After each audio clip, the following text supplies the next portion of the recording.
Morning, everyone. We start with breaking news on inflation. We've just had the figures within the last few seconds. Bad news, back to double digits. Let's find out more. Paul is standing by for us in the newsroom. Hi, Paul. What's the latest? Yeah, good morning, Kay. CPI, consumer price inflation, has risen again in August. It's back above 10% today. It has risen to 10.1% from the August number of 9.9%. That takes it back to where it was in July, itself a figure that was last higher in the early 1990s, so close to record highs for inflation, 10.1%.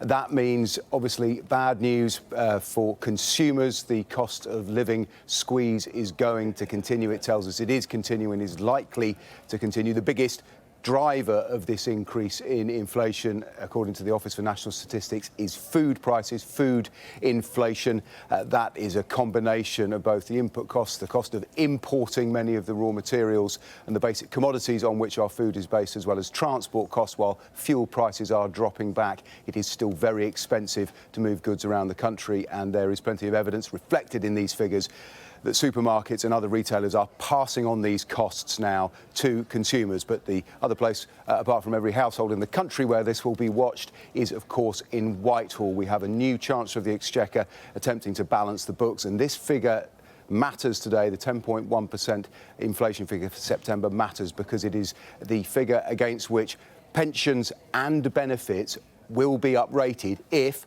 big if, the Conservative Party and the government sticks to its manifesto pledge. But that is now in place. So 10.1%, an extremely high inflation figure and an expression of the reality of the cost of living squeeze for everyone in the UK.